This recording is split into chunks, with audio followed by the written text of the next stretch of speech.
హల్లెలూయా. మొదటి మాట, క్షమాపణతో కూడినటువంటి మాటను మనం విన్నాం. మన జీవితాల్లో కూడా క్షమాపణ కావాలని మనం ప్రార్థన చేశాం. ఆ శిలువలో ఆయన పలికినటువంటి తొలి మాటని యొక్క సాదృశ్యాన్ని, ఆ యొక్క అర్థాన్ని మనం గ్రహించాం. ఈరోజు మళ్ళీ ఈ రెండవ వాక్యాన్ని ఆయన శిలువలో పలికిన రెండవ మాట జ్ఞాపం చేస్తే, లూకాసు వార్త 23వ అధ్యాయం 43వ వచనం, నేడు నువ్వు నాతో కూడా పరదేశులో ఉందువని నిశ్చయముగా నీతో చెప్పుచున్నాను. నేను ఎన్ని శిలువలు ఉన్నాయి కలవరి కొండ మీద? 3 శిలువలు ఉన్నాయి. So Jesus was not alone into his crucifixion. He was joined by 2 thieves. 2 భయంకరమైన దొంగతనాలు చేసి ఇద్దరు ఆ శిలువకు ఎడమ పక్కన కుడిమ పక్కన ఉన్నటువంటి సన్నివేశం. ఈ మాటలో చూస్తే మెసేజ్ ఆఫ్ అష్యూరెన్స్, నిశ్చయతతో కూడినటువంటి మాట, the words of salvation and assurance. ఈ యొక్క రక్షణను గురించినటువంటిది, నిశ్చయతను గురించినటువంటి మాట రెండవ మాటలో మనం చూస్తూ ఉంటాం. ఇక్కడ మనం చూస్తూ ఉన్నప్పుడు నిశ్చయముగా అంటే భవిష్యత్తు గురించినటువంటి భయాన్ని ఇక్కడ రెండోదంగా మాట్లాడుతూ ఉన్నాడు. మన సిలువలో ఈ 3 సిలువలు చూస్తూ ఉన్నప్పుడు ఈ కలవరిలో 3 సిలువలు మొట్టమొదటిది ఏంటి అంటే విమోచన సిలువ. లూకాసు వార్త 23 చూస్తే, యేసు మనల్ని దేవునితో కలుపుటకై తన ప్రాణాన్ని సిలువలో, దేవునికి మనిషికి ఒక పాపము అడ్డుగా ఉండి ఆ పాపాన్ని తన యొక్క రక్తం ద్వారా, తన యొక్క మరణం ద్వారా ఆయన తీసివేసి దేవునికి మనకి సంబంధాన్ని, రిలేషన్షిప్స్ని కనిపెట్టేటువంటి విమోచన సిలువను మనం చూస్తూ ఉన్నాం. యెషయా గ్రంథం 53:4-6 వచనాలు చూస్తే, పాపం లేని ఆయన మన కొరకు పాపములను తనపై వేసుకుని మనకు విమోచన ఇచ్చినట్టు మనం చూస్తూ ఉన్నాం. పాపరహితుడు, పుట్టుకలో పాపం లేదు, ఆయన పెరగటంలో పాపం లేదు, ఆయన యొక్క మాటలో పాపం లేదు. ఒకరోజు ఛాలెంజ్ చేశాడు ఆయన, నాలో పాపం ఉందని ఎవరు రుజువు చేయగలరా అంటే ఒక్కటి కూడా ఆయనలో పాపం ఉందని రుజువు చేయడానికి ప్రయత్నం చేయలేదు. ఆయన మందిని చాలామంది ఆయనను వెంబడించారు. వెంబడించిన వాళ్ళు ఆయన వెనక్కి వెళ్తే 5 రొట్టెలు 2 చేపలకు ఆహారం దొరుకుతుందని కొంతమంది వెంబడించారు ఆయన దగ్గర. ఇంకొంతమంది ఏం వెంబడించారని నేను అంటే, ఆయన అద్భుతాలు చేసే ఆయన అని తెలిసి అద్భుతాలు మరొకరు చూడడానికి ఆయన వెంబడించారు. మరొకరైతే మరి ఆయనలో ఏమన్నా తప్పులు దొరుకుతాయో అని రిలీజియస్ లీడర్స్, సద్దుకాయలు, వాళ్ళంతా కూడా పరిసయ్యులు ఆయన వెంబడించి ఏదైనా మాటలో ఒక దోషం ఉంటుందేమో అని పట్టుకుందాం అనేటువంటి వెళ్ళే కేటగిరీ కొంతమంది అయితే, మరొక కేటగిరీ ఆధ్యాత్మికమైన విలువలను గురించినటువంటి సత్యాలను నేర్చుకోవడానికి యేసయ్యను ఆయన వెంబడించారు. 4 రకాలైన వాళ్ళు ఉంటారు మనలో కూడా. ఇక్కడ చూస్తే ఆయన పాపములను తనపై వేసుకుని విమోచనించాడు. ఇందాక చెప్పాను, కోడిపిల్ల రక్తం కానీ లేకపోతే గొర్రెపిల్ల రక్తం కానీ మన పాపాలను క్షమాపణ లేదు. అందుకని పూర్వకాలం నుంచి ఎందుకు బలినిచ్చారంటే, వారి పాపాల నిమిత్తమే ఎవరో ఒకరి బలిదానం కావాలి, రక్తం చెందించాలి కాబట్టి వాళ్ళకి ప్రత్యామ్నాయం కనుక సబ్స్టిట్యూట్గా వేటేజ్. వాటి వల్ల ఎందుకు చెప్పాను కదా, దాంట్లో ఆత్మ లేదు. చాలామంది అంటారు, మీరు జీవహింస చేస్తున్నారండి, ఎన్నో కోళ్ళునన్నీ మేకలను తినేస్తున్నారని మీరు పాపం చేయట్లేదు అంటారు కొంతమంది తెలియక. పాపం అయితే ప్రాణం వాటి జంతువులోనే ఉందా? తోటకూర గోంగూరలో లేదా ప్రాణం? ఏమ్మా ఉంది, బాడీ చేతులు చెప్తారు, దాంట్లో కూడా ప్రాణం ఉంది. అంటే మీరు తోటకూర బీరకాయలు అన్ని చంపుకు తింటే దాంట్లో పాపం లేదా? లేదు. పాపరహితుడైన దేవుడే ప్రత్యామ్నాయంగా అనగా, అందుకనే మనుషుడి లోకానికి రావాల్సి వచ్చింది, మనిషి రూపంలో రావాల్సి వచ్చింది. దేవుడుగా వస్తే ఎవరు గుర్తించలేరు యేసయ్యను. ఎందుకంటే మాడి మాసైపోతారు. పరిశుద్ధత లేకుండా ఎవరు దేవుణ్ణి చూడలేరు.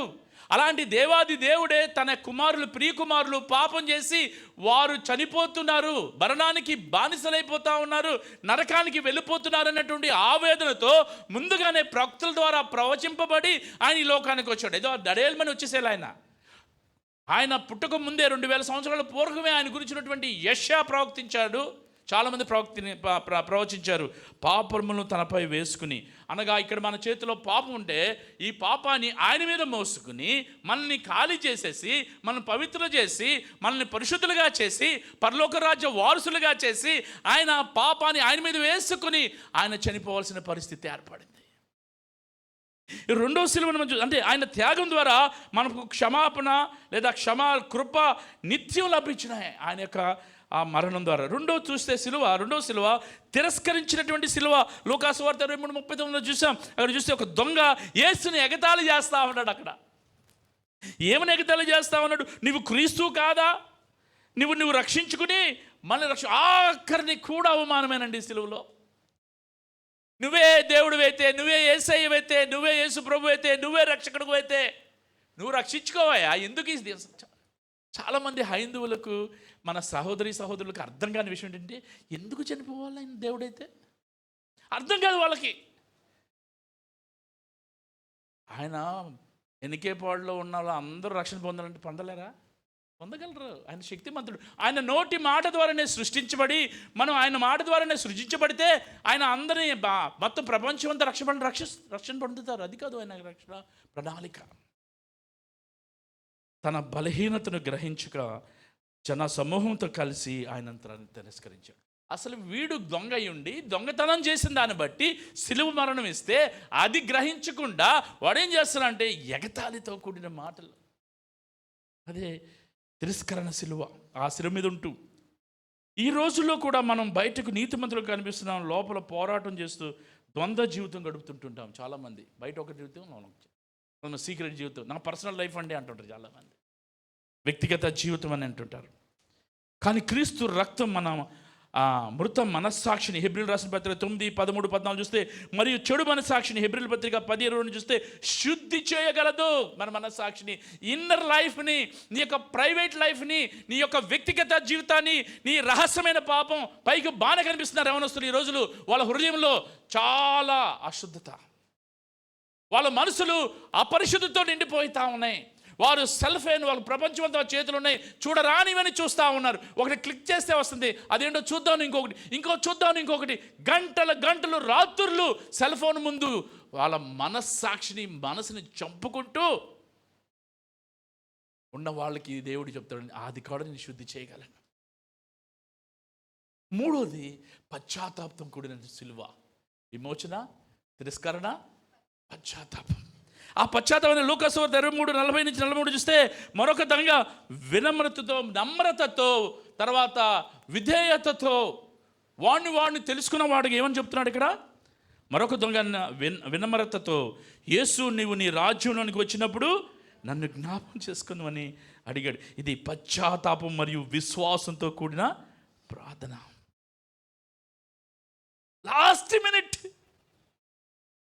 లాస్ట్ మినిట్లో కూడా నరకంలో నుంచి విమోచించబడి పరలోకానికి వెళ్ళేటువంటి అర్హతను సంపాదించిన వ్యక్తి అండి. Last chance. చాలాసార్లు దేవుడు మనకి చాలా ఛాన్స్లు ఇస్తూ ఉంటారు. కొంతమంది మొత్తానికి మోక్షంలో పంపించడానికి మంది చనిపోయే వాళ్ళ దగ్గరికి వెళ్ళి వాడిని పలకరించి వాళ్ళు అది చెప్పు అని చెప్తుంటే వాళ్ళు చెప్పలేరన్నమాట. ఆఖరికి ఏదైనా చూపిస్తే చెప్తారు, పరలోకంలో పంపించేద్దామని. ఈ లోకంలో వాళ్ళు చాలామంది చచ్చిపోయేటప్పుడు తాటి చెట్టు నారు ఉంటుంది చూసారా, ఆ నారను తీసుకొచ్చి చచ్చిపోయిన ముందు చూపిస్తుంటాడు ఇలాగా. కనీసం నా అన్నా సరే వీడిని తీసుకెళ్ళి పరలోకంలో పంపించేద్దాం అనుకుంటారు. వీళ్ళెవరండి పరలోకం పంపించడానికి? వాడు అడ్డు ఇటు చూసి నా అని అంటాడని చూస్తే వాడు పీసు అన్నాడంటాడు. కొబ్బరి పీసు, తాడి పీసులో కాడు పీసు అన్నాడు. ఇంకే పీసు అని చచ్చిపోయాడు. ఇది కాదండి. బతికున్నప్పుడే రక్షణ, బతికున్నప్పుడే సువార్త. అందుకనే నువ్వు ఒకవేళ రక్షణ పొంది నువ్వు పరలోకం వెళ్తే మీ ఇంట్లో వాళ్ళు నరకానికి వెళ్తారు. అది నీ ఇష్టమా? చూస్తూ ఉంటే ఇక్కడ పశ్చాత్తాపం ఇస్తున్న యేసు అతనికి నిత్య జీవానికి హాని అష్యూరెన్స్ చిన్నది లాస్ట్లో. అంటే ఆయన తాపత్రయం, ఆయన యొక్క తపన చివరి వరకు ఆత్మను రక్షించాలనేటువంటి భారం. అరే ఏమైపోయిందండి ఆ భారం ఈ రోజుల్లో? కళ్ళెదుటే నశించిపోతుంటే, కళ్ళెదుటే చచ్చిపోతూ ఉంటుంటే, కళ్ళెదుటే మరల పరలోకం నుంచి వాళ్ళు వెళ్లకుండా నరకానికి వెళ్తూ ఉంటుంటే ఒక్క కన్నీటి బొట్టును కార్చలేనటువంటి ఆ విశ్వాస జీవితం ఎందుకండి? ఆ ప్రార్థన ఎందుకండి? కన్నీళ్ళు కారలేకపోతున్నాయా? ఇక్కడ చూస్తూ ఉంటుంటే లాస్ట్ మినిట్ ఆయన గమనిస్తూ ఉన్నాం. విశ్వాసం అతని నిత్య జీవానికి ప్రాప్తం. అంతేకాదు యోహాను సువార్త 3:17-18 చూస్తే, దేవుడు తన కుమారుని లోకములకు శిక్షించుటకై కాక రక్షించుటకై పంపెను. ఆయన నమ్మువారు శిక్షకు గురికారు.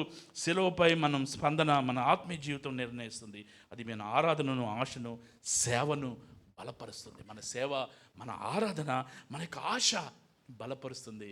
ఈ యొక్క రెండవ మాట, మెసేజ్ ఆఫ్ అష్యూరెన్స్. నిశ్చయముగా భవిష్యత్తు గురించిన భయం. దొంగతో మాట్లాడుతున్నాడు, మరణిస్తున్న దొంగలు అంటున్నాడు, ఆయనను చూచి, యేసు నీవు రాజ్యంలోనికి వచ్చినప్పుడు నన్ను జ్ఞాపం చేసుకో. మరియు అంటున్నాడు 43లో, అందుకు ఆయన వానితో, నేడు నీవు నాతో కూడా పరదేశంలో ఉందని నిశ్చయముగా నాతో కూడా ఉంటావు. నిశ్చయం, సరే, అష్యూరెన్స్, నిశ్చయత అండి. ఇక్కడ మనం ఏం చూస్తామంటే యేసుక్రీస్తు రాజుగా చూస్తూ ఉన్నాం. ఆయన సిలువపై వేలాడదీసినప్పటికీ దేవుని ఉగ్రతతో చెప్పలేని వేదనను యేసు అనుభవిస్తూ యేసుక్రీస్తు ప్రతి దానికి ప్రభువుగా మరియు రాజుగా పరిపాలిస్తాడు రాబోయేది. ఆయన చిన్న బేబీగా లేదా శిశువుగా పుట్టి పెరిగి 33 సంవత్సరాలు ఆయన తిరిగి రాబోతా ఉన్నాడు, రారాజుగా రాబోతా. హల్లెలూయా.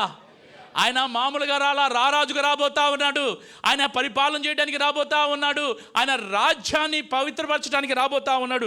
అందుకనే దేవుని యొక్క ఉగ్రత, ఆ దేవుని విడిచిపెట్టాడన్న బాధ, ఆ వేదనతో కూడా సిలువలో అనుభవిస్తూ ఆయన చెప్పేటువంటి ఆదరణతో కూడా మాటన, అష్యూరెన్స్ నిశ్చింతో కూడా మాటన, నీవు నాతో కూడా పరదేశంలో ఉంటావు. చాలామంది అనుకుంటారు చనిపోయే ముందు యేసుప్రభువు నమ్ముకుంటే పొద్దులండి, ఇప్పుడు దాకా ఎందుకు ఈ లోకాన్ని శుభ్రంగా అనుభవించవచ్చు అనుకుంటారు. నువ్వు ఎప్పుడు చచ్చిపోతావో లేదు ప్రభు, మనం రక్షించబడితేమి అని చెప్పగలమా? ఇన్సూరెన్స్ ఉందా? చాలామంది ఇంకా నమ్మరు. చాలామంది ఇంకా అనుమానంతో, ఏమిటి ఇన్ని పాపాలు చేశాను కదా, నేను రక్షణ పొందానంటారా? అనుమానం. మన పాపను మనం ఒప్పుకుని ఇలా నమ్మదగిన వాడు, నీతిమంతుడు కనుక ఆయన మన పాపను క్షమించి సమస్త దుర్నీతుల నుంచి మనలను పవిత్రపరిచే దేవుడు. తనని అందరూ అంగీకరించారు అనగా తన నామమందు విశ్వాసం ఉంచే వారికి దేవుని పిల్లలగుటకు ఆయన అధికారం అనుగ్రహించిన దేవుడు. అపోస్తుల కార్యం 2:47, రక్షించబడిన వారు సంఘమునకు చేర్చబడిరి. ఎంతమంది కొత్త వాళ్ళు తీసుకొస్తారండి మీరు? ఒక్కొక్కరు ఒక కొత్త వాళ్ళని తీసుకొస్తే, అంటే వేరే చర్చలను తీసుకొచ్చి ఈ చర్చలు కూర్చోమని చెప్పట్లేదు నేను. ఒకసారి ఒకళ్ళు చేపలు పట్టుకుంటున్నాడంట. చేపలు పట్టుకుని వెనకాల ఉన్నటువంటి వల ఉంటుంది, ఒక బుట్ట, ఆ బుట్టలో వేసుకుంటున్నాడంట. ఇంకోటి వచ్చాడంట గాలం తీసుకుని, ఈ బుట్టలో నిన్ను చేపలు పట్టుకుంటాడంట. వాడు బుట్టలో ఉన్న చేపలు, అంటే ఈరోజు అలా తయారయ్యారు సేవకులు.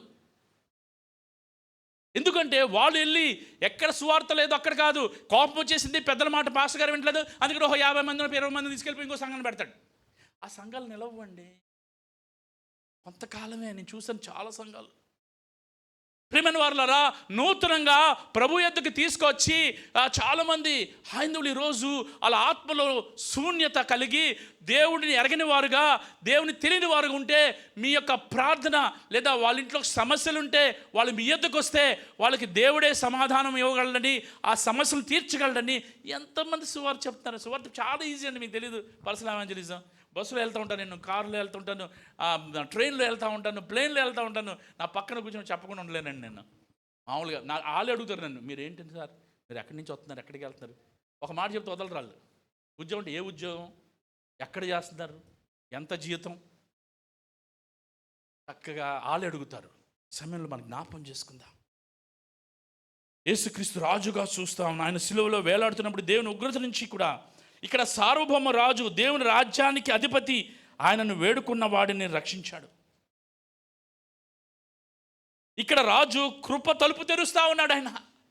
ఆయన కృప అనే తలుపు. మనం కూడా we are in a grace period. లాస్ట్లోకి వచ్చేసాం మనం. ఇంకెంతో కాలం లేదు. యుద్ధాలు చూస్తూ ఉన్నప్పుడు, సంభవించిన సంఘటనలు బైబిల్కి చెప్పినట్టు జరుగుతూ ఉన్నప్పుడు ఆయన ఎంత దూరంలో ఉన్నాడో మనకు తెలియదు, కానీ చాలా సమీపంగా ఉన్నాడు. కృపా తలుపులు తెరుస్తూ ఉన్నాడు. ఆయన కృపా తలుపులు తెరుస్తూ ఉన్నప్పుడు నువ్వు ఆ కృపా అనే తలుపుల దగ్గరికి ఎందుకు తీసుకెళ్ళలేదు? నీ నైబర్స్ని కృపా అనే తలుపుల దగ్గరికి. మేము అప్పుడప్పుడు హాస్పిటల్ విజిట్ చేస్తాం. ఎవరన్నా తెలిసిన వాళ్ళు హాస్పిటల్కి ఉంటే అక్కడికి వెళ్ళి కొంచెం వాకింగ్ చెప్పి ప్రార్థన చేస్తే, ఆ పక్కన ఉన్నటువంటి ముస్లిమ్స్ పిలిచి, అయ్యా ప్రార్థన చేయండి మా. అక్కడి నుంచి ఇంకోళ్ళు పిలిచి, అయ్యా పాస్టర్ గారు మా అబ్బాయిని ప్రార్థన, చెలవులో ఉంటారు. నువ్వు వెళ్ళకర్లా, దేవుడు కృపానే తలుపులు తీస్తున్నాడు ఆల్రెడీ. నువ్వు ఆ తలుపుల ఎద్దకి నువ్వు తీసుకువెళ్ళాలి, అప్పుడు ఆయన రక్షణ ఇస్తాడు. నీ పని నువ్వు చేయకుండా పాస్టర్ గారి పని అని వదిలేస్తే అది కుదరదు. ఈ సమయంలో ఆయన కృపలో తలుపు తీస్తున్నాడు. ఇది మనుషుడు ఎప్పుడూ తెరవలేడు, రక్షణ అనే కృప. ఇవ్వలేడు. అంతేకాదు సుమా, ఇక్కడ సమాధానం యువరాజు ఉన్నాడు. ఆయన ఏ మనిషి ఇవ్వలేని సమాధానాన్ని ఇస్తున్నాడు. ఇక్కడ మహిమగల రాజు ఉన్నాడు. దయ మరియు నిత్య జీవం వాగ్దానం చేయడానికి ఏ మనిషి వల్ల పడదు. రక్షణ కృపా సింహాసనం నుండి వస్తుంది. రక్షణ అనేది కృపా సింహాసనం నుండే వస్తుంది తప్ప మరి ఎక్కడి నుంచి రాదు. మరియు ఆ సింహాసనంపై కూర్చున్న రాజు ప్రభు అయిన యేసుక్రీస్తు. ఆయన అంటున్నాడు ఇక్కడ యోహాను సువార్త మనకు చూస్తా ఉన్న 5:20-21 చూస్తే, ఆయన పరలోకానికి వెళ్ళి దూతల మీదను అధికారుల మీదను శక్తుల మీద అధికారం పొందిన వాడే దేవుని కుడి పార్శ్వమున ఉన్నాడు. 1 పేతురు 3:22. యోహాను 5 చూస్తే, తండ్రి మృతులను ఎలాగూ లేపి బ్రతికించునో అలాగనే కుమారుడు తనకిష్టం వచ్చిన వారిని బ్రతికించును. నీ కుమారుడు నిన్ను మహింపరచునట్లు నీ కుమారుని మహిమపరచుము. నీవు నీ కుమారుని కిచ్చిన వారందరికీ ఆయన నిత్యజీవం అనుగ్రహించినట్లు సర్వ శరీరుల మీద ఆయనకు అధికారం ఇచ్చింది. యోహాను 17:22. సర్వ శరీరం మీద ఆయనకి అధికారం ఇచ్చింది. ప్రియమైనటువంటి విశ్వాసి, ఈ సమయంలో ఆయన లాస్ట్ మినిట్లో కూడా అష్యూరెన్స్ ఇస్తా ఉన్నాడు. భవిష్యత్తు కూర్చున్నటువంటి భయంతో ఉన్నటువంటి వారికి ఇచ్చేటువంటి ఒక అష్యూరెన్స్, నిశ్చయత, ఇదిగో నీకు రక్షణ నేను ఇస్తాను, నాతో కూడా ఉంటావు చనిపోయినా. ఎవరిస్తారండి ఆ భరోసా ఈ రోజుల్లో? ఎవరిస్తారండి? కేవలం యేసుక్రీస్తుకు మాత్రమే ఆ రాజుగా అధికారం ఇవ్వబడింది. కృపా సింహాసనం మీద కూర్చుని ఆయన ఈ కృప అనేటువంటి తలుపులు తీస్తూ అందరినీ లోనికి రమ్మంటున్నదిగో మీ హృదయమైన తలుపు యొద్ద తట్టుచున్నాను. ఎవరైతే నా స్వరం విని తలుపు వస్తారో నా హృదయంలోకి వస్తారు, ఆ హృదయంలో లేకపోతే మా ఇంటికి వస్తారు, ఇంట్లోకి వస్తారు, నేను ఆయనతో కూడా నివాసం చేస్తా ఉంటాను. రాత్రికాలు మనకి సమర్పణ కూడా, ప్రభువా నా రక్షణ చివరి వరకు నేను కాపాడుకుంటా. పరిశుద్ధ తల వంచని ప్రార్థన చేసుకుందాం. ఒక్క నిమిషం మౌనంగా తలలు వంచండి. ప్రభువా అయ్యకుడిని, పాత్రుణ్ణి, తండ్రి అని పేరు ఎదుటి కూడా యోగ్యత లేదు. ఒక దొంగ ఎగతాళి చేస్తూ ఉన్నాడు. మరొక దొంగ పశ్చాత్తాపంతో కూడుకొని ఉన్నాడు. ఇలాంటి సిలువ కింద, విమోచన సిలువ దగ్గరికి వస్తావా? నువ్వు తిరస్కరించేటువంటి సిలువ కింద ఆగిపోతావా? లేదా పశ్చాత్తాపం సిలువ కిందకి ఈరోజు వస్తావా? ఎన్నిసార్లు నీ బిహేవియర్తో ఆయన తిరస్కరించావు? ప్రియమైన వాళ్ళను ప్రార్థన చేసుకుందాం. మనకు పరీక్షించుకుని ఒక చిన్న ప్రార్థనతో ప్రభు వైపు చూద్దాం. ప్రేమగల తండ్రి, నమ్మకమైన దేవా, చాలాసార్లు నిన్ను ఎగతాళి చేశాను, నా ప్రవర్తనతో నిన్ను ఎగతాళి చేశాను ప్రభా. నా యొక్క మాటల ద్వారా నిన్ను ఎగతాళి చేశాను. ఇది ఉండదు ఒకలాగా నా చూపులు, నా చేష్టలు, వీటి వల్ల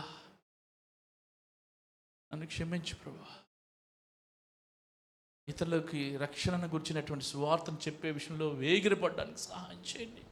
ఆ కృపా సింహాసనం, ఆ కృప ఆ యొక్క తలుపుల దగ్గర, ద్వారం దగ్గరికి తీసుకువెళ్ళటానికి ఈరోజు నేను ఒక నిర్ణయం తీసుకుంటాను ప్రభువా.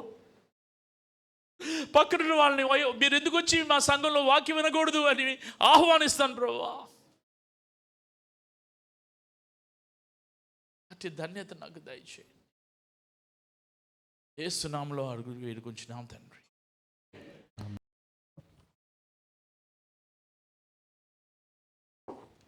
మంచిదండి.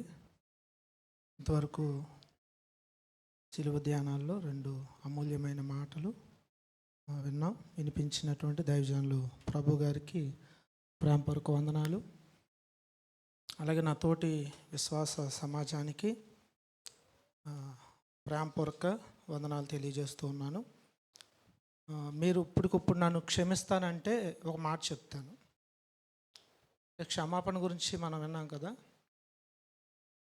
3వ మాట, మీరు లేచి నిలబడి చదవాలి. ఇది మీ 3వ మాట ముఖ్యంగా తల్లులకు సంబంధించింది. అమ్మ అని ఉంటుంది కదా. మీరు లేచి, అంటే వచ్చి 1:30 అయింది కాబట్టి నన్ను క్షమిస్తే మీరు లేచి యోహాను సువార్త 19వ అధ్యాయం 26వ వచనం అందరు కలిపి చదువుదామండి. అందరు తీసారా? ఇంకా వినబడుతుంది. పేపర్ చప్పుళ్ళు. దయచేసి కొన్ని క్షణాలు అందరు తీసినట్లయితే యోహాను సువార్త కరెక్ట్గా 100వ పేజీ కొత్త నిబంధనలో 19వ అధ్యాయం 26వ వచనం, 2 వచనాలు ఉంటాయి. చదువుదామా? యేసు తన తల్లియు తాను ప్రేమించిన శిష్యుడును దగ్గర నిల్చుట చూచి, అమ్మా ఇదిగో నీ కుమారుడు అని తన తల్లితో చెప్పాను. తరువాత శిష్యుని చూచి, ఇదిగో నీ తల్లి అని చెప్పాను. ఆ గడి నుండి ఆ శిష్యుడు ఆమె తన ఇంట చేర్చుకొనాను. థ్యాంక్ యూ అండి. కూర్చుందామండి. ఎందుకు నిలబడమన్నానంటే 2 కారణాలు.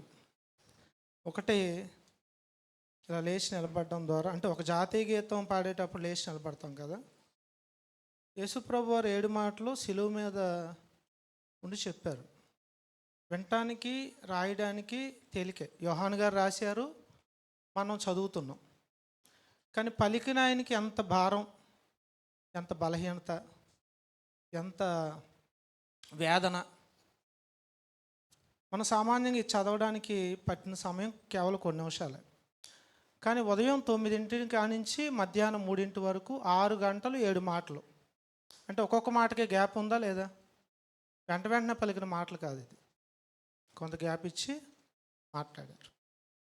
ఇది ఒకవేళ భారంగా మనం చదవగలిగితే మా అని గ్యాప్ ఇచ్చి ఉంటాడు.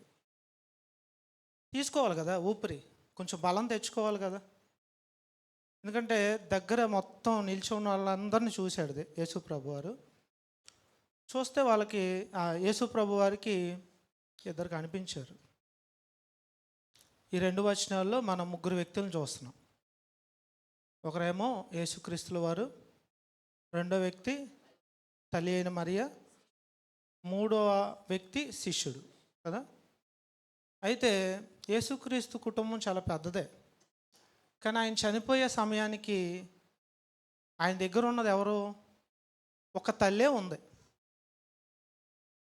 యేసుప్రభు వారు తర్వాత పుట్టినవారు ఉన్నారు, తమ్ముళ్ళు ఉన్నారు, చెల్లెమ్మలు ఉన్నారు. అప్పటికే తండ్రి చనిపోయారు. కానీ సిలువ దగ్గర, మరణం దగ్గర ఒక వ్యక్తే ఉన్నారు, కుటుంబ సభ్యురాలు, తల్లి. ఆమె దగ్గర ఉందండి. దీన్ని బట్టి మనం చాలామందితో మన జీవితకాలం అంతా గడుపుతాం, ప్రయాణం చేస్తాం. కానీ మన మరణ సమయం ఒకటి ఉంటుందే, అప్పుడు ఎవ్వరూ ఉండక అలా ఓపిక లేక చాలా ఇబ్బందిగా చూస్తూ ఉంటాం. మా అమ్మగారి విషయంలో దగ్గర నుండి చూశాను కాబట్టి చెప్తున్నా. అదొకటే నాకు అనుభవం, ఇంకెవరిని అంత దగ్గరగా నేను చూడలే. మా అమ్మగారు చనిపోయే సమయం సమీపించినప్పుడు ఆమె ఓపిక నశించింది. ఏమీ తినేది కాదు, చాలా బలహీనరాలు అయిపోయింది. నోటి మాట ఉండేది కాదు. మాకు అర్థమైపోయింది చనిపోతున్నారు మా అమ్మగారు అని. ఓపిక తెచ్చుకొని మాట్లాడదామన్నా ఆమెకు ఓపిక లేదు. చివరిలో ఆమె పలికిన మాట ఏంటో తెలుసా? మా ఆవిడ కానీ మా వదిన గారు కానీ స్నానం చేయించేటప్పుడు లాస్ట్ 10 రోజుల ముందు, అరే శివాజీ, ఒకటే అండి, అది కూడా బలం తెచ్చుకొని ఎలా మాట్లాడింది నాకు తెలియదు. అరే శివాజీ బాగా నొప్పిగా ఉందిరా, చాలా వేదంతో అది నాకు అనిపించిందండి. అదే చివరి మాట. యేసుప్రభు వారు పలికిన మాటలు కూడా చాలా వేదన, ఆయనకు ఓపిక లేదు, చాలా భారంతో చనిపోయే ముందు కొన్ని చెప్పాలి సమాజానికి అని ఆయన పలికాడు ఈ మాట. ఇంకా శిష్యులు కూడా చాలామంది ఉన్నారు కదా. ఎవరున్నారు? ఇంకా ఒక్క వ్యక్తే, యోహాను గారే. ఒక యోహాను గారి శిష్యులు ఒక ఆయన మిగిలాడు, కుటుంబ సభ్యుల్లో ఒకరు మిగిలాడు. 2 నిలిచి ఉన్నట్టు చూచాడు. ఆ చూడడం కూడా ఏమండి, వాళ్ళు పిలిచాడంట. వాళ్ళు పిలిచి వాళ్ళతో మాట్లాడుతున్నాడు. సాధారణంగా మీరు ఆలోచించండి, సిలువలో ఉన్న వ్యక్తి పిలవాలంటే చేతులు పనిచేస్తాయా? పనిచేయి. ఒకవేళ సైగ చేద్దామన్న కళ్ళు స్పష్టంగా కనబడవు, ఎందుకంటే బ్లడ్ వస్తూ ఉంటుంది కదా. ఇప్పుడే చూసాంగా ఎలా కొడతా ఉంటారో, ఎంత హింసిస్తూ ఉంటారో. చాలా సింపుల్గా చూడవచ్చు, కానీ అక్కడ ఉన్న సీన్ అయితే చాలా బాధాకరం. కళ్ళు తుడుచుకోవడానికి కూడా తన చేతులు లేవు. అలాంటి సందర్భంలో నెత్తురు కారుతున్న ఆ మధ్యస్థంగా ఉండే ఆ దృశ్యాన్ని చూసి పిలుస్తున్నాడు, అమ్మా సార్ రా. అమ్మ గుర్తొచ్చిందండి. యేసుక్రీస్తు వారు చివరిగా అమ్మని పిలిచాడు. ఒకసారి అనండి మీ నోటితో అమ్మ అని. ఎన్నిసార్లు అని ఉంటారు ఈ మాట? పుట్టిన కానించి కొన్ని వేల సార్లు అని ఉంటారు అమ్మ అమ్మ అమ్మ. ఏమండి? పుట్టిన బిడ్డ ఫస్ట్ టైము పలికే పదాలు ఏంటో తెలుసా? మొదటి 6 నెలల్లో వాడు ఆ ఊ అనే సింగిల్ పదాలు మాట్లాడతాడు. కానీ 6 నెలల పరిపూర్ణ దశలో వచ్చే జంట పదాలు ఏంటో తెలుసా? అమ్మ. అక్కడ మొదలైద్ది అమ్మ ప్రయాణం. ఏమండి? మొదటగా ఒక వ్యక్తి స్మెల్ వాసన చూసేది ఎవరినో తెలుసా? అమ్మనే. తల్లి గర్భంలో ఉన్నప్పుడే 7 నెలలకట మన ముక్కు, ఏమండి, 7వ నెల గర్భంలో ఉన్నప్పుడే పరిపక్వత చెందిద్ది. అంటే వాసనలు గమనించడం తెలుసుకుంటుంది. అలా వాసనలు గమనించే తొలి వాసన మనం చూసింది ఎవరినో తెలుసా? అమ్మని. Unique smell. మనం తినే ఫుడ్, ఫస్ట్ ఫుడ్ ఏది? అమ్మ పాలు. అంటే అమ్మతో ఎంత అనుబంధం ఉందో మనందరికీ తెలుసు. కానీ మరియమ్మ గారిలో ఉన్న స్పెషల్ ఏంటో తెలుసా? అందరూ 9 నెలలు మోస్తే యేసుక్రీస్తు వారిని 33.5 సంవత్సరాలు మోసిందండి. మహా పవిత్రురాలు, ధన్యురాలు. 9 నెలలే అమ్మ మోసేది. తర్వాత భుజాన్ని వేసుకుంటుంది, ఒళ్ళో పెట్టుకొని పాలేస్తుంది, నడిపిస్తుంది. కానీ మరియమ్మ గారు ఏం చేశారు తెలుసా? ఒక అవమానాన్ని మోసింది. పెళ్లి కాకముందే ఒక స్త్రీ గర్భవతి అవ్వడం అనేది ఒక అవమానకరమైన పరిస్థితి. ఈ మధ్యకాలంలోనే ఎంత ఆధునిక ప్రపంచంలోనే స్త్రీని సరిగ్గా అర్థం చేసుకుని ఈ దినాల్లో 2000 సంవత్సరాల క్రితం ఒక స్త్రీని ఎలా అర్థం చేసుకుని ఉంటారు? కుటుంబం విడిచిపెట్టేసి ఉంటుంది. కానీ భర్త యేసేపు గారికి ఆ కళ దర్శనం ద్వారా ఆమెను చేర్చుకున్నాడు. తర్వాత వాళ్ళదేం గొప్ప కుటుంబం ఏం కాదండి. మన సంఘంలో ఎవరైనా బేదలు ఉంటే అంతకన్నా బేద కుటుంబం యేసు ప్రభుది. మన చర్చిలో ఎవరైనా బేదలు ఉంటే వీళ్ళు బాగా పూర్ అండి అన్నారు అనుకో, అంతకన్నా పూరు. ఎందుకంటే ఆమె గర్భవతి ప్రయాణం చేసి నజరేతు నుండి ఎక్కడికి వెళ్ళిందని? గలిలయ ప్రాంతం నుంచి బెత్లెహేం, సుమారుగా 100 కిలోమీటర్లు ప్రయాణం చేసి అక్కడ సత్రం లేదంట. అంటే సరైన సదుపాయాలు కూడా లేని దశలో ఆయన కన్నది. భర్త వదిలేశాడు, భర్త చనిపోయాడు, మధ్యలో విధవరాలు అయిపోయింది. చూస్తున్నాడు ఇదంతా, యేసుప్రభు గమనిస్తున్నాడు. నా తల్లి నా కోసం ఎంత అవమానం పొందింది, ఎంత బాధపడింది, ఎంత బాగా పెంచింది. ఏమండి? ఆమె సుమియోన్ అని ఆయన చెప్తాడు, నీ హృదయంలో నుంచి ఖడ్గం బయలుదేరిద్ది అంట. ఖడ్గం అదొక అవమానకరమైన పరిస్థితుల్లో ఆమె ఉంది.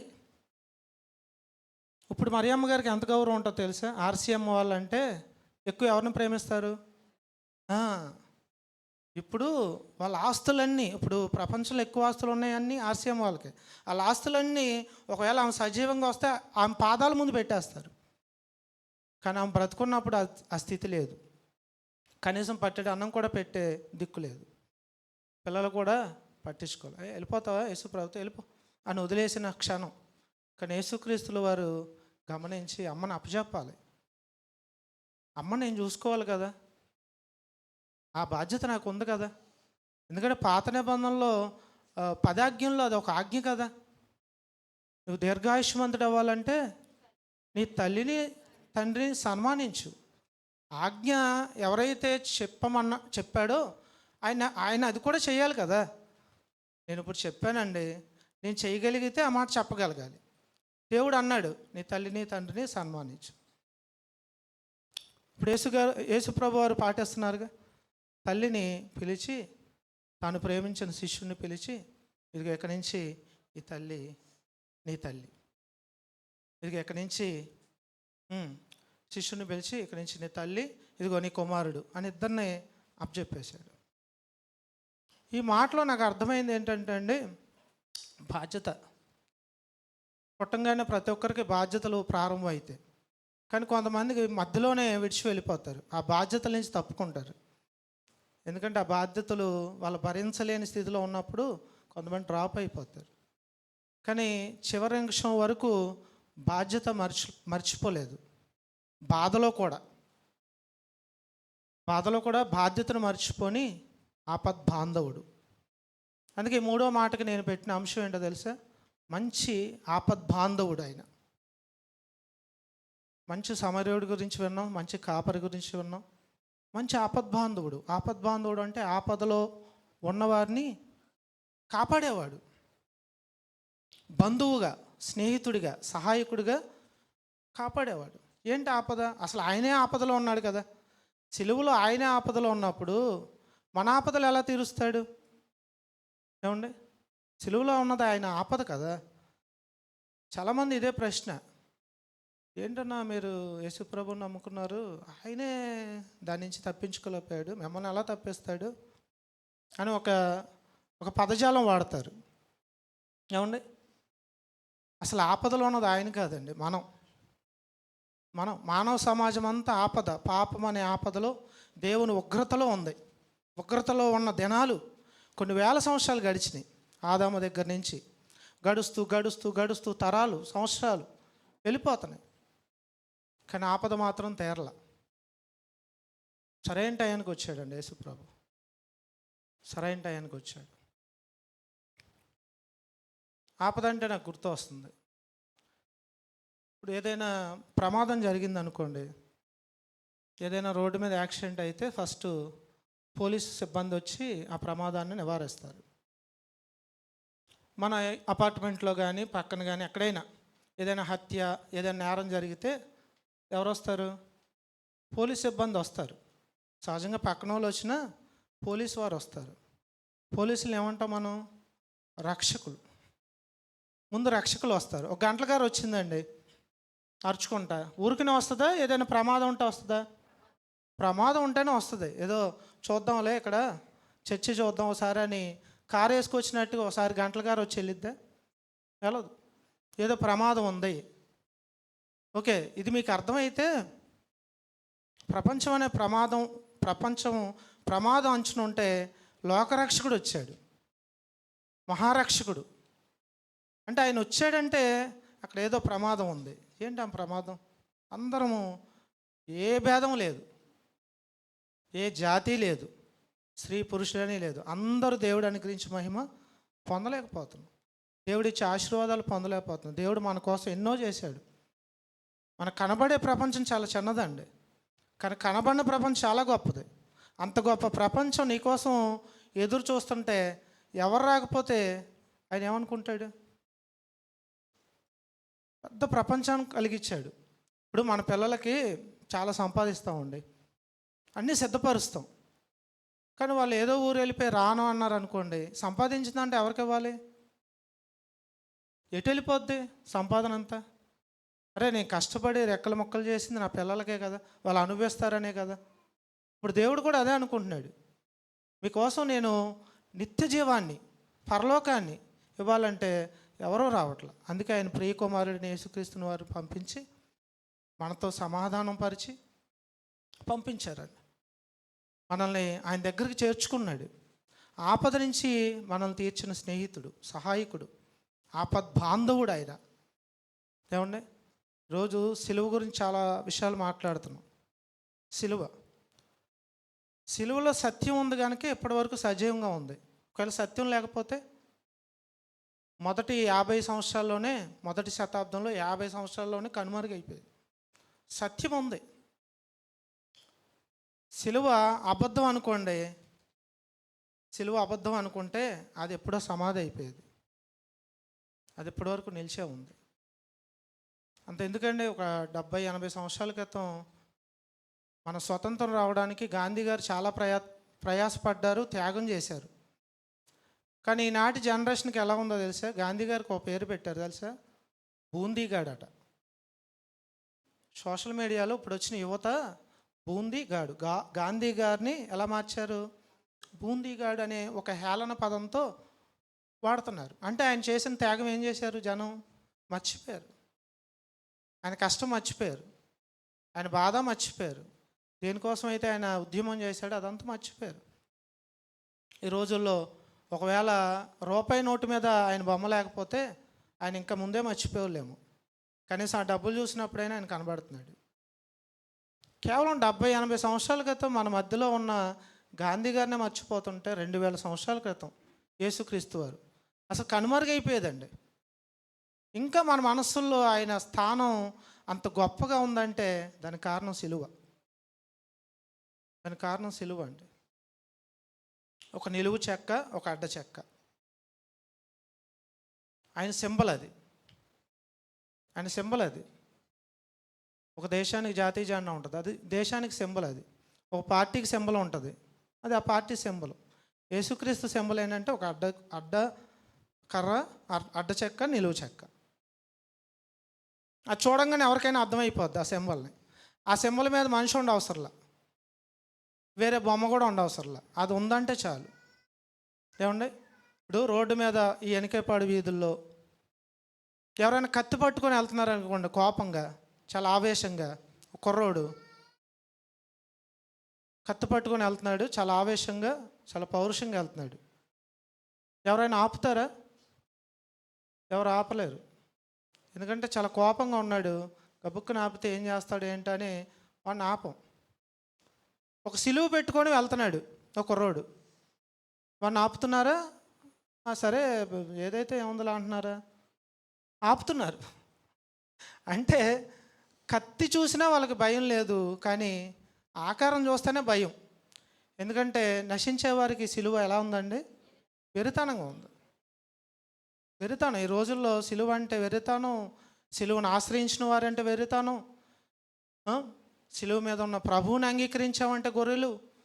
రకరకాల పేర్లు, రకరకాల వ్యంగ్యాస్త్రాలు, రకరకాల మీనింగులు. ఏం చేసాము, ఏం చేస్తాము అనేది కూడా వాళ్ళకి తెలియట్లేదు. అంటే సిలువను చూడంగానే వాళ్ళకి కనీసం అవగాహన కూడా ఉండట్ల. మనకైతే సిలువ, నన్ను రక్షించిన సిలువ, నన్ను కాపాడింది. ఆ సిలువ అనేదే ప్రపంచంలో లేకపోతే నేను ఏమైపోయేవాడిని, నా పరిస్థితి ఏంటో. బాగా బతికేవాడిని, కానీ 70 సంవత్సరాలే. ఆ తర్వాత నాకు నిరీక్షణ లేదు, నాకు ఒక విశ్వాసం లేదు, అలా అయిపోయేది. ఏమండి, యేసుక్రీస్తు వారు ముఖ్యంగా ఈ మాటలో నేను గమనించింది ఏంటంటే, సిలువ శ్రమ ద్వారా, లేక ఈ 3వ మాట ద్వారా 2 కుటుంబాల్ని ఒకటి చేశాడు. ఒక కుటుంబం ఎవరిది? తన తల్లి, తన కుటుంబమే. మరో కుటుంబం శిష్యుడిది. 2 కుటుంబాల్ని సమీకరించాడు, ఒకటిగా చేసిన సందర్భం 3వ మాట. ఏమండి, దేవుడు కుటుంబాల్ని కలిపేవాడు. మీరు గమనించండి, మారు మనసు రక్షణ లేనప్పుడు మన సింగిల్ ఫ్యామిలీ, ఎక్కడో ఉండేవాళ్ళం, ఏదో ప్రాంతం, ఏదో కులం, ఏదో వర్గం, ఏవో భావోద్వేగాలు. మన ప్రపంచం మనదే, మన ఆలోచనలు మనవే, మన మార్గాలు మనవే. కానీ అందరము ఇక్కడ ఎన్ని కుటుంబాలు ఉంటాయండి? చాలా కుటుంబాలు ఉన్నాయి, ఒక్కొక్కరితో ఒక్కొక్క నేపథ్యం.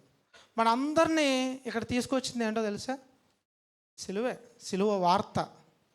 మీరు విన్న వార్త సిలువ వార్త, సువార్త.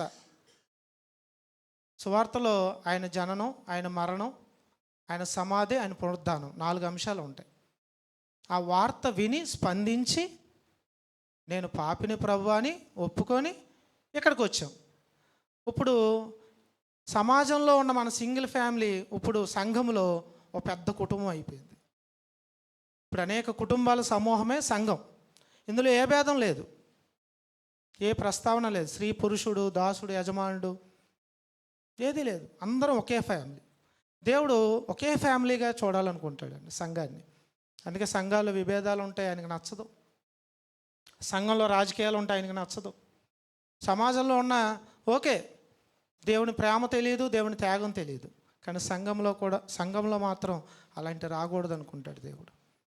అంత చక్కని ఫ్యామిలీ సంఘ కుటుంబాల సమూహం. అందులో నా ఫ్యామిలీ ఉన్నందుకు నేను అతిశయిస్తూ యేసుక్రీస్తు వారు పలికిన ఈ మాటను బట్టి మనం తల్లికి ఇవ్వాల్సిన ప్రాధాన్యత తల్లికి ఇద్దాం, తల్లిని ప్రేమిద్దాం, తల్లిని పట్టించుకుందాం.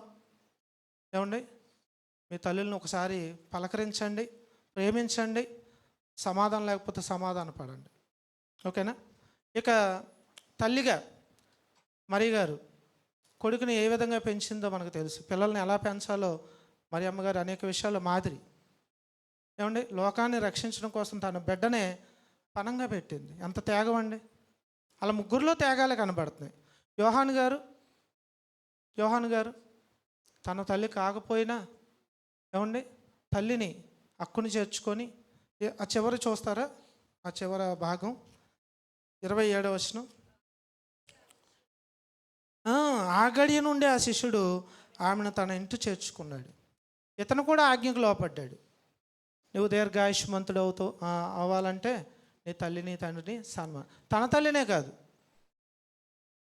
మరి అమ్మగారిని కూడా చేర్చుకున్నాడు. అందుకే అపోస్తులలో చాలా వరకు 12 మందిలో అండి, చాలామందికి 65లోనే చనిపోయారు. కానీ ఒక్క యోహాను గారే 90 సంవత్సరాలు బతికాడు. దేవుడు ఇచ్చాడు ఆయుష్కాలం. ఎంత అద్భుతం అండి!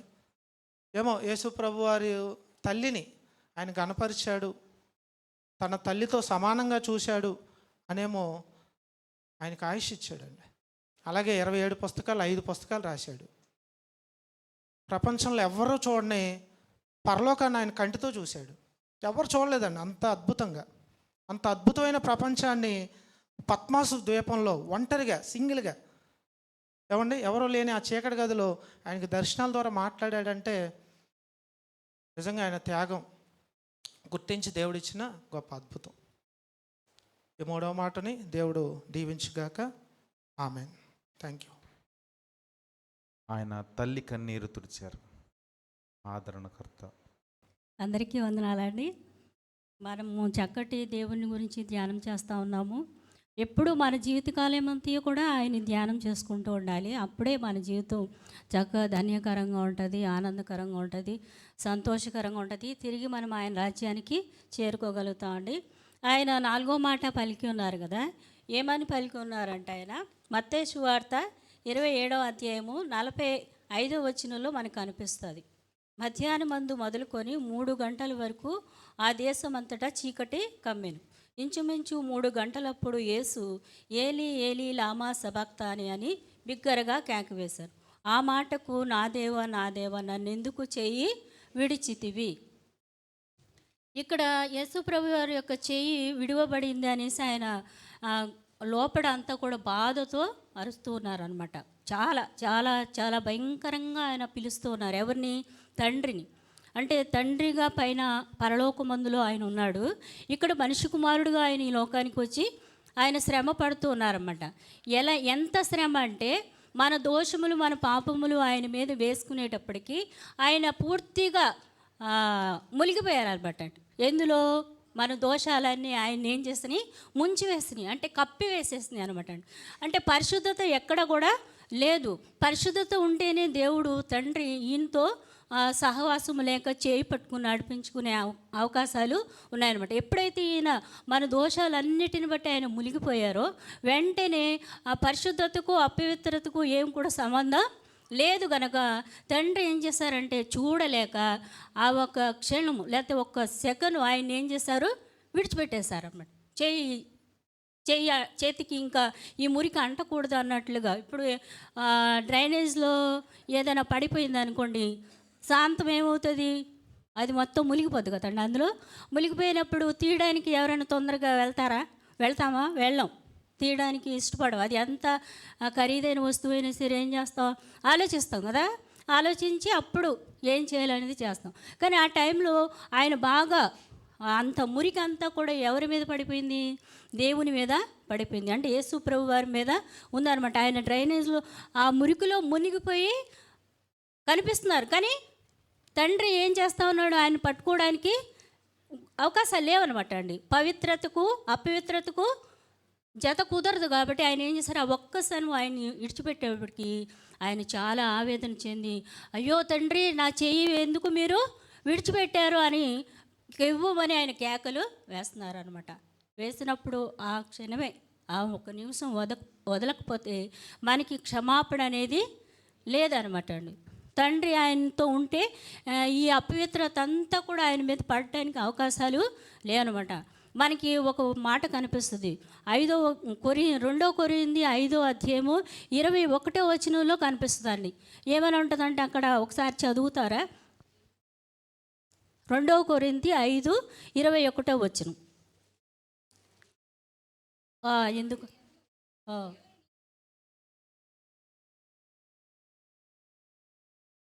చూసారా?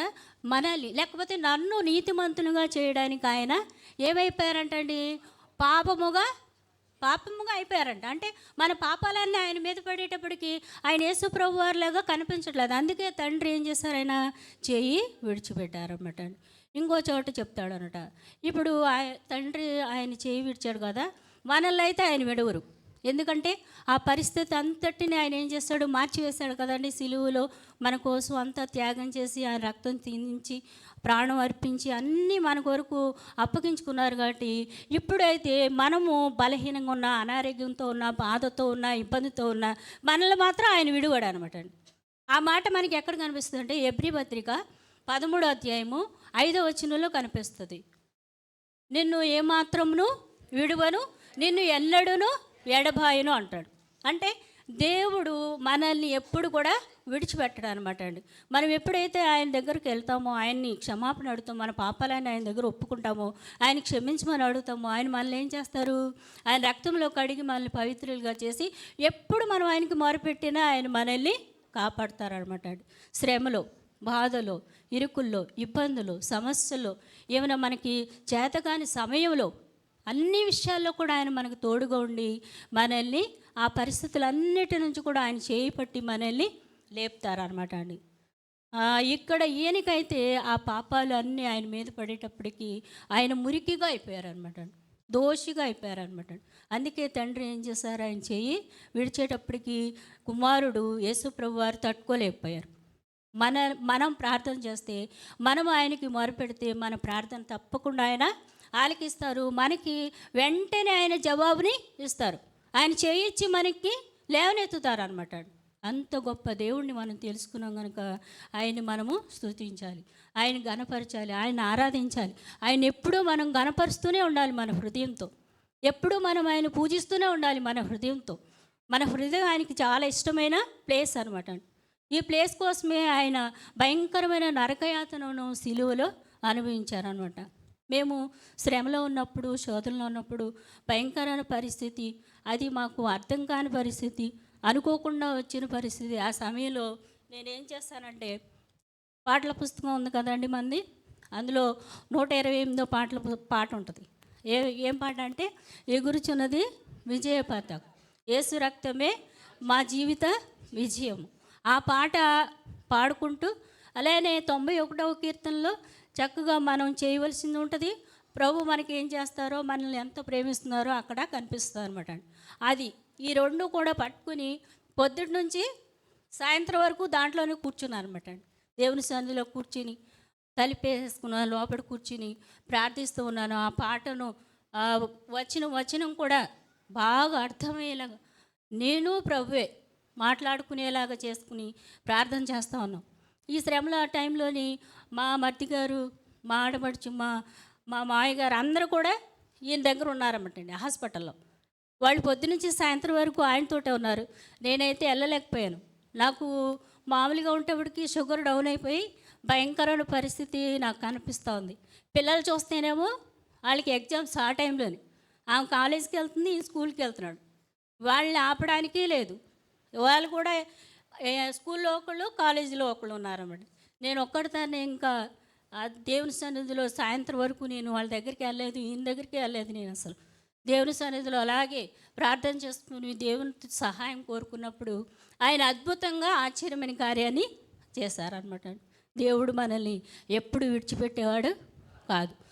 ఆయన వెతికి ఆయన చేయి మనం అందుకున్నప్పుడు మనల్ని విడిచిపెట్టే దేవుడు మాత్రం కాదండి. ఎట్టి పరిస్థితుల్లోనైనా సరే ఆయన మనల్ని ఎంతగానో కాపాడుతాడు అనమాట. మరి మన కోసమే అంత బాధను అనిపించిన యేసయ్యను మనం ఎప్పుడు ఆరాధించాలి, పూజించాలి, గణపరచాలి.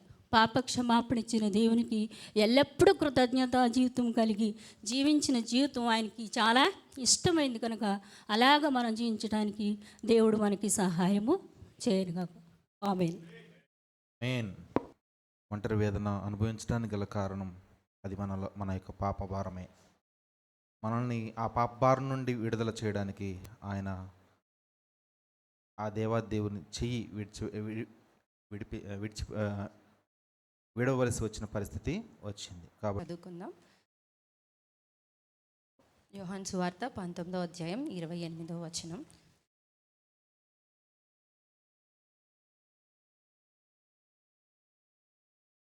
అటు తర్వాత సమస్తమును అప్పటికి సమాప్తమైనదని యేసు ఎరిగి లేఖం నెరవేరునట్లు నేను ఇది అప్పుగనిచున్నానెను.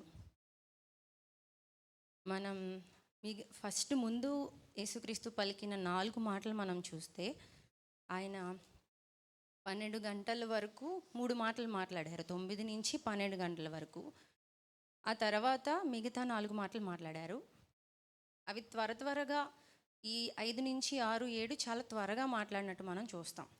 అప్పటికి చాలా రాత్రి నుంచే ఆయన శరీరం అంతా ఎలా అప్పగించబడిన దగ్గర నుంచి కూడా ఎంతో నరక వేదన పడినట్లుగా మనం చూస్తాం. ఇందాక వీడియో ప్లే చేశారు కదా, దానిలో చూస్తే చదువుకున్న దానికన్నా మనం చూస్తుంటే అది ఎలాంటి నరక వేదనో మనకి బాగా అర్థమైద్ది. ఆ నరక వేదన రాత్రి నుంచి మొదలైంది. వాళ్ళు పిడిగుద్దులు గుద్దారు, ముళ్ళ కిరీటం పెట్టారు, ఒకళ్ళ దగ్గర నుంచి ఒకళ్ళ దగ్గరికి తీర్పు కొరకు ఆయన తిప్పబడ్డారు. అలాంటి సమయంలో ఆ రాత్రంతా ఆయన చాలా శరీరం అలసిపోయింది, ఏమాత్రం కూడా ఓపిక లేదు. మనం మనుషులంగా మన శరీర బలహీనతలు మనకు బాగా తెలుసు కదా. కొంచెం సేపు మనం ఆడవారంగా ఇంట్లో ఒక పని చేసుకుంటే కొంచెంసేపు కూర్చొని ఇంకో పని చేసుకుంటాం, అంత అలసట శరీరానికి వచ్చేసిద్ది. మరి రాత్రంతా కూడా ఆయన ఎప్పుడు భోంచేశారో, ఎప్పుడు తాగారో, ఏం తీసుకున్నారో కూడా తెలియని పరిస్థితుల్లో, రాత్రంతా నిద్ర లేని పరిస్థితిలో ఆయన ఉన్నారు. వాళ్ళు అంత భయంకరమైన హింసను ఆయన పట్ల బిహేవ్ చేసిన తర్వాత కొరడా తీసుకున్నారు. ఆ కొరడా 41 తక్కువ 40 దెబ్బలు కదా. ఇందాక కొడుతుంటే మనం చూసాం. నేను చదివిన దానికన్నా అక్కడ చూస్తుంటే నాకు కన్నీళ్ళు ఆగట్లా. ఎందుకంటే ఆ కొరడా ఇనుప ముక్కలు, గొర్రెల ఎముకలతో తయారు చేయబడింది. కొరడా అంటే మనం ఆవుల్ని, గేదెల్ని కొట్టే కొరడా తాడుతో చేస్తారు, కానీ ఇది ఇనుప ముక్కలు, ఎముకల యొక్క బోన్స్ చాలా గట్టిగా ఉంటాయి కదా, అవి కొంకెల్లా తయారు చేసి ఆ కొరడాతో ఆయన దెబ్బలు తిన్నారు. ఈ రోమా యొక్క ప్రభుత్వము ఆ యొక్క సిలువ మరణాన్ని మరణాలకెల్లా అతి భయంకరమైన సిలువ మరణము రోమా ప్రభుత్వం చూస్ చేసుకున్నారు. ఎవరి కోసం? అది భయంకరంగా తప్పులు చేసిన వాళ్ళ కోసం, భయంకరంగా చేరాని పనులు చేసే వాళ్ళ కోసం, లేకపోతే దొంగతనం, ఇప్పుడు దొంగలు ఉన్నారుగా ఇద్దరు, వాళ్ళకు కూడా సిలువ వేశారు కదా, దొంగల కోసం.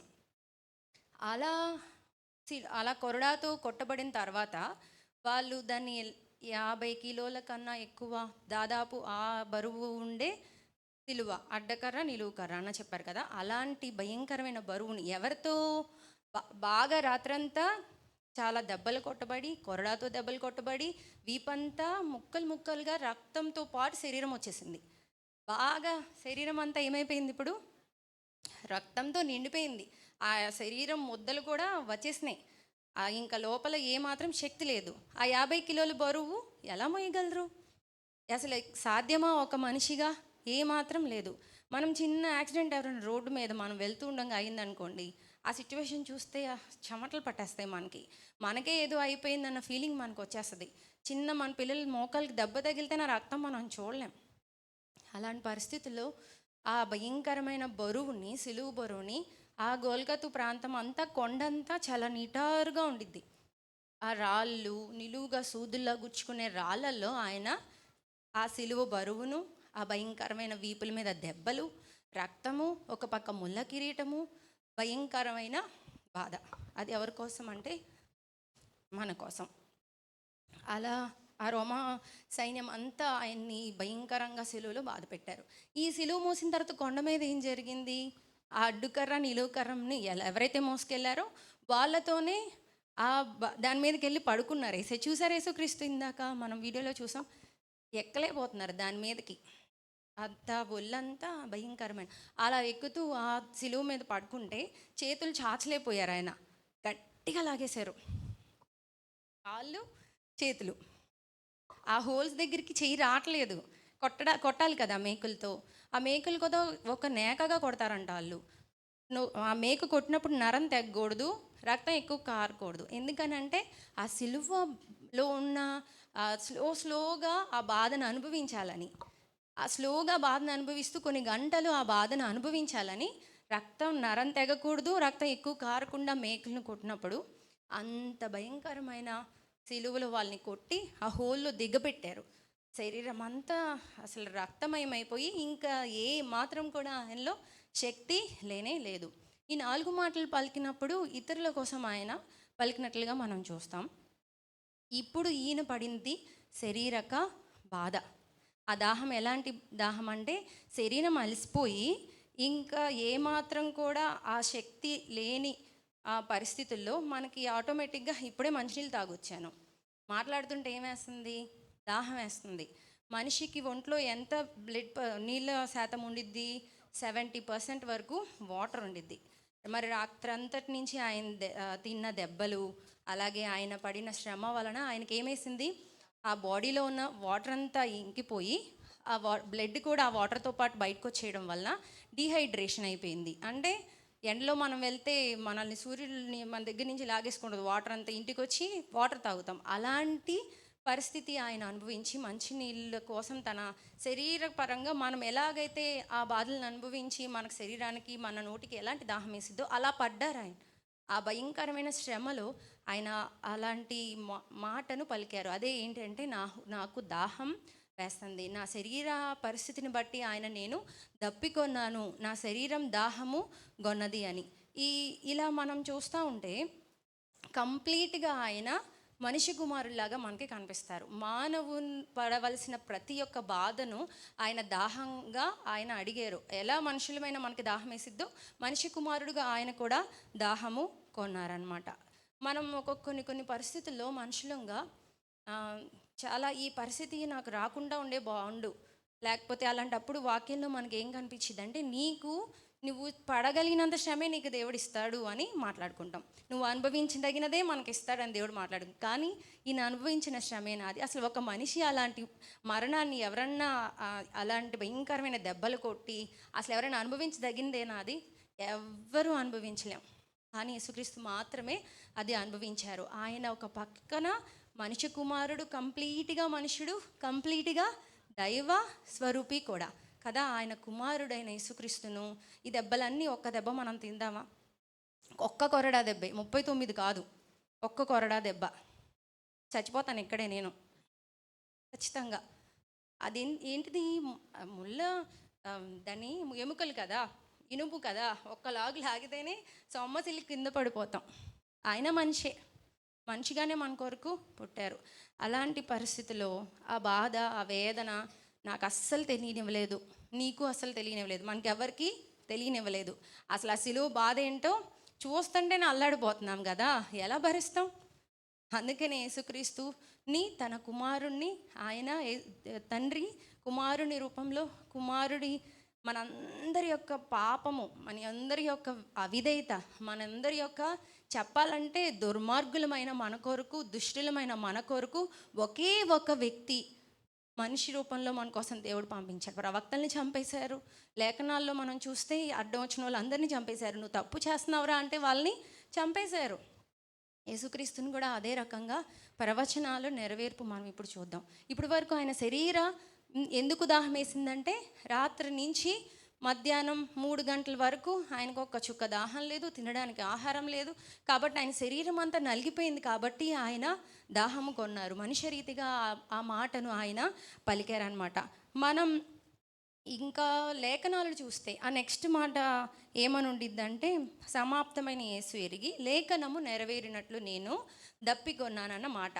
లేఖనం నెరవేర్పులో మనం చూస్తే మొదటిగా మనకి కీర్తనలు గ్రంథంలో బాగా 22వ కీర్తన బాగా మనం చదువుకుంటాం. దావీద్ గారు రాసిన కీర్తనలో అక్కడ ఎలాగా క్రీస్తు మరణం యొక్క వివరణ అంతా ఉండిద్ది. అధ్యాయం అంతా మనం చదువుకోవచ్చు. అదే కీర్తన 69:21 మనం చూస్తే, వారు చేదును నాకు ఆహారంగా పెట్టారు. ఆ చేదు చిరకను వాళ్ళు ఆయనకి ఆహారంగా ఇచ్చారు. అక్కడ ఒక నీళ్ళ ద్రాక్షరసపు యొక్క గిన్నె ఉండేదంట అందరు నీళ్ళు త్రాగడానికి. దానిలో వాళ్ళు ఏం చేశారంటే, రోమా సైన్యం వాళ్ళందరూ ఆ స్పాంజ్ని ముంచి ఆ చిరక నిండా దాన్ని మునిగేలాగా చేసి ఆయన నోటికి అందించారు. ఆయన అది తీసుకోలే. ఎందుకని తీసుకోలేదంటే, అందులో ఒక మత్తు పానీయం లాంటిది ఉంది. ఎందుకని ఆ ద్రాక్షరసం తీసుకుంటే ఆ బాధ, ఒంట్లో ఉన్న బాధను కొంచెం ఉపశమనం ఇచ్చిద్ది. మనమైతే దాహం అవ్వగానే నీళ్ళు తాగేస్తాం మన దాహం తీరడానికి. ఆయన అది ఇచ్చినప్పుడు ఎందుకు తీసుకోలేదంటే, నేను ఇది తీసుకుంటే ఎలా, ఆ బాధను నేను నీ కొరకు నా కొరకు భరించాలి కదా యేసుక్రీస్తు వారు. అందుకనే ఆ చిరకు ఆయన ముట్టుకున్నట్టుగా మనం చూస్తాం. ఆ తర్వాత మనం చూస్తే ఆయన లేఖనాల్లో చాలా విషయాలు చదువుకున్నాం. ఏది పాత నిబంధనలో. ఇప్పుడు సిలువ మీద ఆయన నెరవేర్చారు. 33.5 సంవత్సరం చాలా చిన్న జీవితం ఒక మనిషికి. మహా అయితే 90-100 సంవత్సరాలు మనం బ్రతుకుతున్నాం. ఇంకా తక్కువ సమయమే బ్రతుకుతున్నాం. ఆ తక్కువ సమయంలో సగానికి సగమే యేసుక్రీస్తు వారు జీవించారు. 33.5 సంవత్సరంలో ఆయన చాలా లేఖనాలను ఈ సిలువ పైన నెరవేర్చారు. వచ్చిన దగ్గర నుంచి 3.5 యోహాను ద్వారా బాప్తిసం తీసుకున్న దగ్గర నుంచి కూడా మొదలుపెట్టిన ఆయన యొక్క ప్రయాణము ముగింపు వరకు సిలువలోనే కొనసాగించారు. ఆయన నెరవేర్పు, పాపులను రక్షించడానికి లోకానికి వచ్చారని మనం చదువుకున్నాం. అది సిలువలో ఆయన నెరవేర్చారు. ధర్మశాస్త్రం యొక్క చెర నుంచి విడుదల, ప్రేమలోకి ఆయన మనల్ని కొత్త నిబంధనల యేసుక్రీస్తు ద్వారా మనం తెలుసుకున్నాం. అది నెరవేర్చారు. తండ్రిని ఈ లోకానికి బయలుపరిచింది ఈ సిలువలో చేశారు. అది నెరవేర్చారుగా. మరి మన కోసం ఏం లేఖనాలు దేవుడు రాశారు, ప్రవచనాలు ఏమైనా ఉన్నాయా మన కోసం అంటే, ఎఫెసీ పత్రిక చూద్దాం. ఆ ఎఫెసీ పత్రిక 1వ అధ్యాయంలో మొదటి 4-6 వచనాలు ఎప్పుడు మనం చదువుకుంటాం. ప్రతి మనిషికి చాలా విలువైన మాట. అది నోటెడ్ అయిపోతుంది మనకి. జగత్ పునాది వేయబడక మునిపే ఆయన క్రీస్తులో ఆయన ప్రేమ చేత మనల్ని పరిశుద్ధులుగా నిర్దోషులుగా ఉండవాలని మనను క్రీస్తులో ఏర్పరచుకున్నారనే మాట. ఆయన లేఖనాలను నెరవేర్చిందికి అలా కొద్ది సమయంలోనే కాబట్టి, మనము యేసుక్రీస్తు సిలువలో లేఖనాలు నెరవేర్చినట్లుగా ఆయన వచ్చారు, ఆయన పని చేశారు. ఆ చిన్న సమయంలోనే 3.5 సంవత్సరంలోనే ఆయన పనంతా ఆ సిలువలో ముగించారు. ఇప్పుడు ఈ లేఖనాల నెరవేర్పు మనకు కూడా రాయబడి ఉంది. ఎఫెసీ పత్రిక 1వ అధ్యాయం 4-6 వచనాల్లో. ఈ జగత్ పునాది వేయబడక ముందే నిజంగా మనల్ని ఆయన తల్లి గర్భములో మనం పిండంగా రూపింపబడక మునిపే మన గురించి తెలిసిన ఆయన, మరి ఈ మాటను మనం నెరవేర్చేలా ఉన్నామా? ఇది లేఖనం నెరవేర్పు జరగాలిగా. మనకి ఎంత జీవితం ఉంది? నాకు ఒక 36 సంవత్సరాలు నిండిపోయినాయి. ఎంతకాలం నుంచి నేను దేవుణ్ణి నమ్ముకున్నాను, ఇంకా ఎంతకాలం నేను బ్రతుకుతాను? ఈ మాటను ఎప్పుడు మనం నెరవేరుస్తాం? పరిశుద్ధులుగా, నిర్దోషులుగా.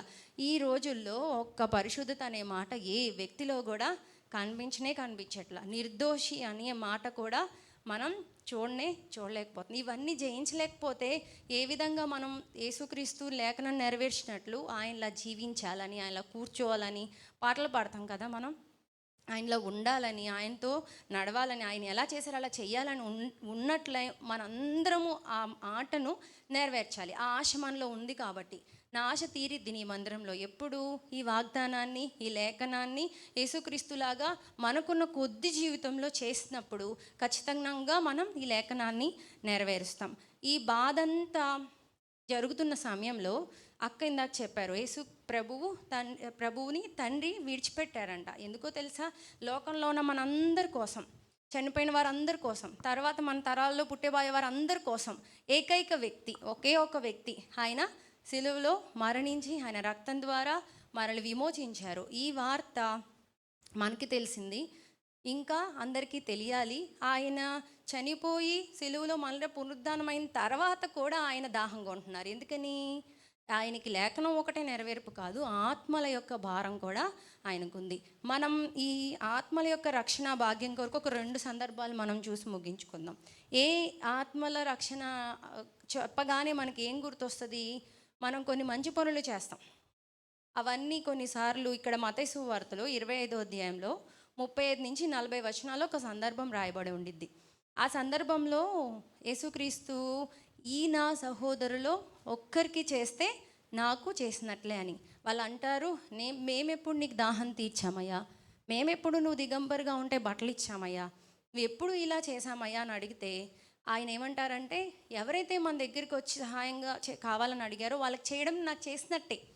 మన సంఘం ద్వారా జరుగుతుంది కదా, ట్రస్ట్ ద్వారా ఇలాంటి కార్యక్రమం జరుగుతుంది. ఎవరైతే ఆకలిగా ఉన్నారో వాళ్ళ దగ్గరికి వెళ్ళి అన్నం పెడితే ఆయన ప్రేమను మనం వాళ్ళలో కనపరచండి. ఎవరి ఇల్లు ఎవరో తెలియదే మనకు వచ్చి ఆహారం పెడుతున్నారేంటి, ఎవరి ఇల్లు మనకొచ్చి మజ్జిగ బోటల్స్ ఇస్తున్నారు, ఎవరి ఇల్లు, ఎవరు వీరంతా, ఎక్కడి నుంచి వచ్చారు?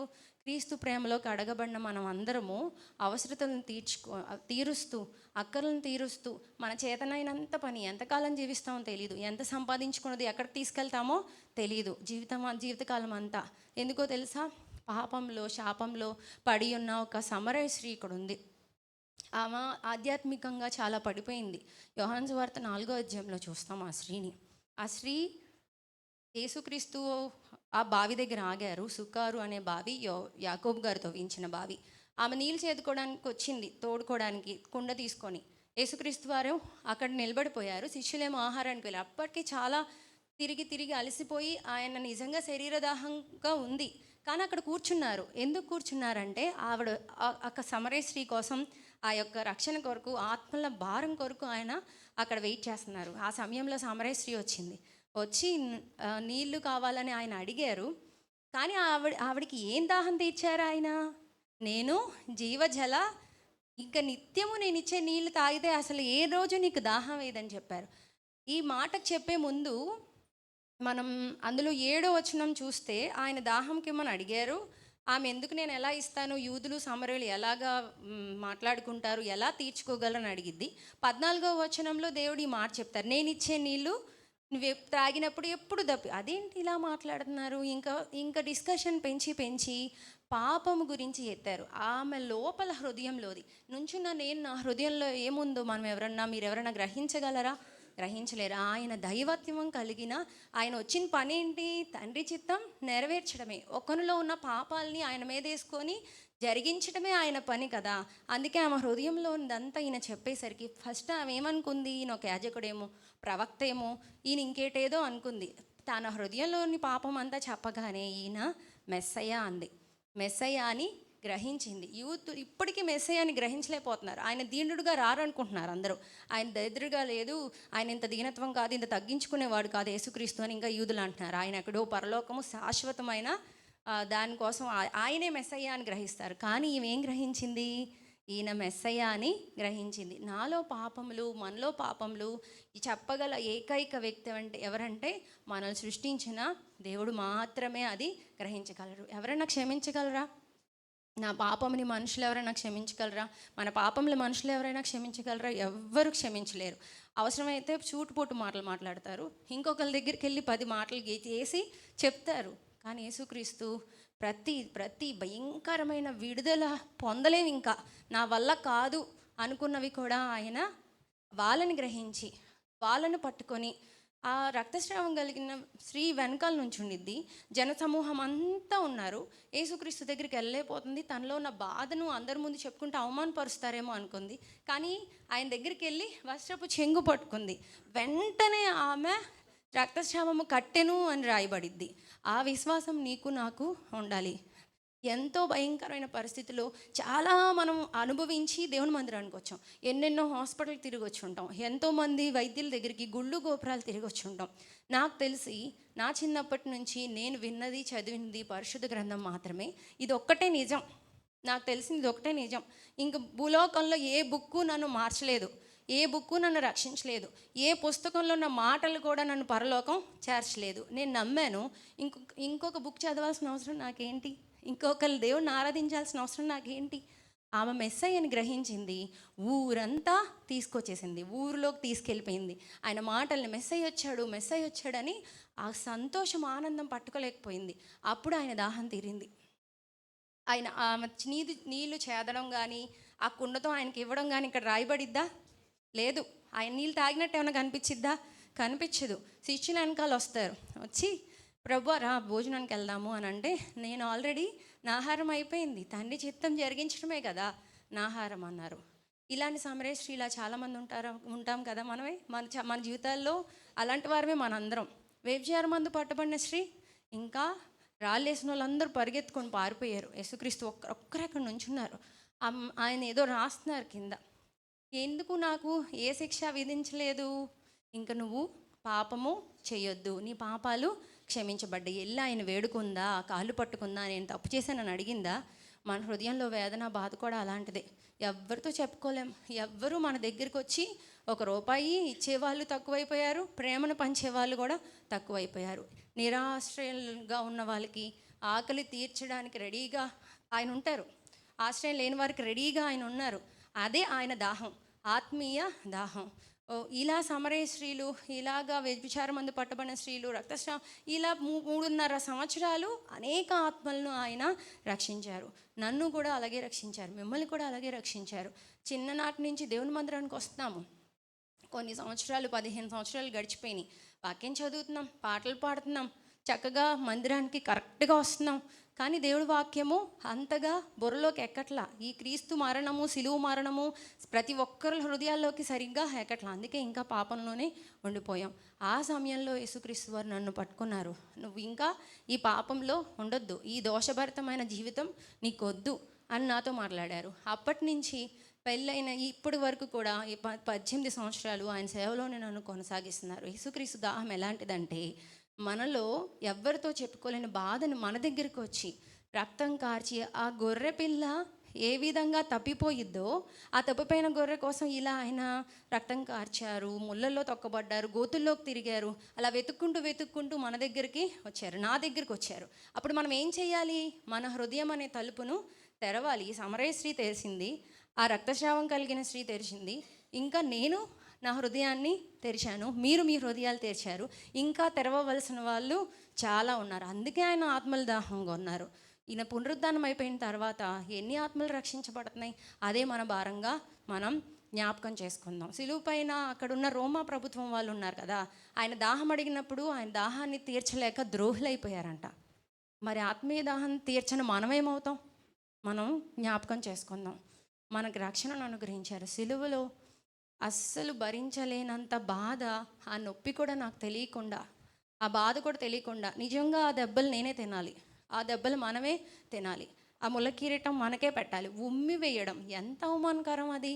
అస్సలు ఏమన్నా, అసలు ఆ పిలాతు గారి దగ్గరికి వెళ్ళి నుంచున్నప్పుడు యూదుల రాజు నువ్వేనా అంటే నువ్వు అన్నట్టే అంటారు. ఎందుకంటే ఆయనే రాజు కదా. ఆ సిలువు పైన దొంగకి ఎవరైనా సువార్త చెప్పారా? ఆయన రక్షించబడ్డారు, అంకుల్ చెప్పారు కదా నిలబడి, దొంగను క్షమించారు. ఆయన ఏం విన్నారు తెలుసు? అప్పటికప్పుడు రాత్రంతా ఆయనతో ప్రయాణం చేశాడు, రాత్రంతా ఆయన చూశాడు. చుట్టుపక్కల వాళ్ళందరూ ఆయన గురించి చెప్పుకుంటున్నారు. సిలువు పక్కన కూడా నుంచుని కింద అందరూ ఆయన గురించి చెప్పుకుంటున్నారు. ఇలా ఆయన సువార్త విన్నాడు. అందుకప్పటికప్పుడు ఆయనకి రియలైజేషన్ వచ్చేసింది సిలువు మీద. అసలు చూసారా, యేసుక్రీస్తుకి అంత భయంకరమైన బాధలో కూడా ఆత్మల యొక్క రక్షణ ఆయనకు అవసరమైంది. నన్ను నిన్ను రక్షించుకున్న యేసుక్రీస్తు మనం ఏ విధంగా ఆయన ఆత్మల దాహాన్ని తీర్చగలమో ఆలోచించి, మనకున్న జీవితం అంతా, ప్రయాణం అంతా మనం కొనసాగుతూ ఆయన ఆత్మల భారం కలిగి జీవించాలని నా కొద్ది మాటలు ముగిస్తున్నాను. దేవుడి వాక్యం దీవించునుగాక. ఆమేన్.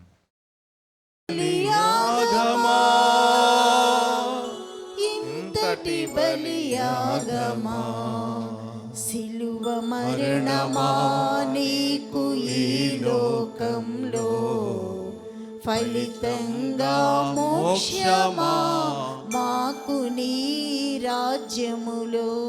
ప్రార్థన. ఈ సమయంలో ప్రభాకర్ గారు ప్రార్థన చేస్తారు.